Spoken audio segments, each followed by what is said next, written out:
अस्सलाम वालेकुम viewers, Rahman Ahmed health care channel की जानिब से खुशामदीद। उम्मीद है आप सब खैरियत से होंगे। अगर आपने अभी तक चैनल को सब्सक्राइब नहीं किया तो कर लें और बेल आइकॉन को क्लिक करें ताकि हमारी नए आने वाली वीडियो आप तक बर वक्त पहुंच सके। आज हम टॉपिक डिस्कस करेंगे, या जिस टॉपिक पे बात करेंगे वो है कि प्रेगनेंसी के दौरान डिस्चार्ज होना या लिकोरिया होना। हमल के दौरान जो है वो डिस्चार्ज हो सकता है आम रूटीन से थोड़ा ज़्यादा।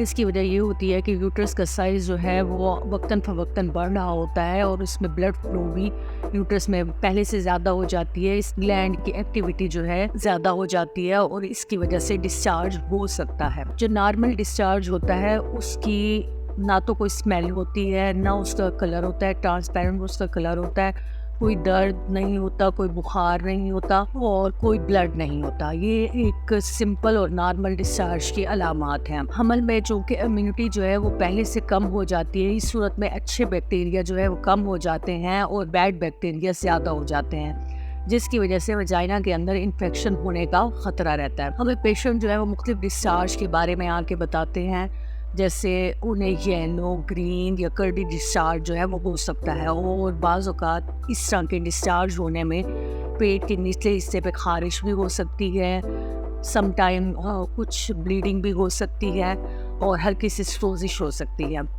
इसके लिए आपकी डॉक्टर जो है वो हाई वजाइनल स्वैब जो है लेबॉर्ट्री में भेजती है कल्चर करवाने के लिए। अगर उस रिपोर्ट में बैक्टीरिया आते हैं या रोज़ ऐसा भी हो सकता है कि उसमें बैक्टीरिया ना आए या बहुत कम आए, तो ऐसी सूरत में एंटीबायोटिक फिर नहीं देते। इसका मतलब ये होता है कि अंदर जो है बैक्टीरिया की ग्रोथ नहीं हुई, सिर्फ लोकली जो है वो इन्फेक्शन हुआ है, तो उसके लिए फिर एंटीबायोटिक देने की ज़रूरत नहीं होती। प्रेगनेंसी में बाय माउथ जो है एंटीबायोटिक बहुत कम दी जाती हैं। मार्केट में कुछ ऐसे क्रीम्स और लोशन मौजूद है जो वजाइना में मौजूद लोकल बैक्टीरिया को किल कर देते हैं, जो एप्लीकेटर की मदद से वजाइना में इंसर्ट किए जाते हैं। इसके अलावा कुछ प्रोबायोटिक फूड होते हैं जिनकी मिकदार इन्फेक्शन के दौरान बढ़ा दी जाती है।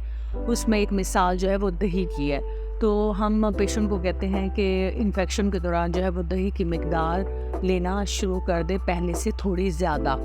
इसके अलावा कुछ प्रोबायोटिक मेडिसिन भी आ रही होती हैं, हम वो पेशेंट को देते हैं जो लोकली बैक्टीरिया को किल कर देते हैं।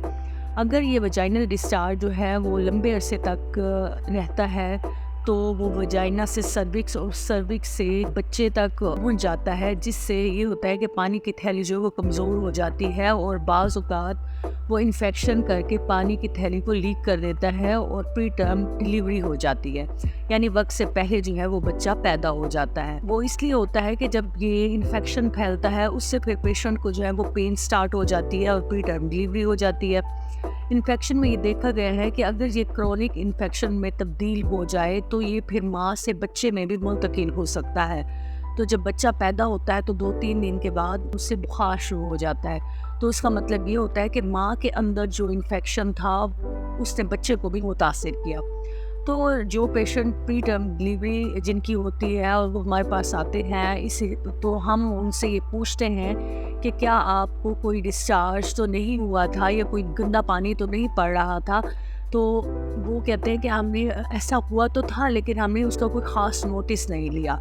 तो हम पेशेंट को ये कहते हैं कि बार बार आप अपनी सफाई का ख्याल रखें, बहुत ज़्यादा शैम्पू, लोशंस या बॉडी स्प्रे जो है वो इस्तेमाल ना करें। इससे ये होता है कि गुड बैक्टीरिया इससे कम हो जाते हैं। कुछ वजाइनल वॉश मिल रहे होते हैं जो कि वजाइना की पीएच को ठीक रखते हैं। एंटीबायोटिक जो है वो कम से कम इस्तेमाल करें क्योंकि वक्ती तौर पर तो वो बैक्टीरिया को कम करते हैं, उसके साथ साथ वो गुड बैक्टीरिया को भी किल कर देते हैं जो कि प्रेगनेंसी में। इसके अलावा अपनी खुराक में विटामिन ई और विटामिन सी जो है वो इसका इस्तेमाल जो है वो जारी रखें। डीप फ्राई फूड जो है वो कम से कम इस्तेमाल करें, सॉफ्ट ड्रिंक को कम इस्तेमाल करें और अपने हमल का तजर्बा जो है वो एक अच्छे एंड तक लेकर जाएं। उम्मीद है कि आज की वीडियो आपको पसंद आई होगी और इससे आप ज़रूर मुस्तफ़ीद हुए होंगे। अगर आपने अभी तक चैनल को सब्सक्राइब नहीं किया तो कर लें और बेल आइकन को क्लिक करें ताकि हमारी नई आने वाली वीडियो आप तक बर वक्त पहुँच सकें। आपका बहुत शुक्रिया।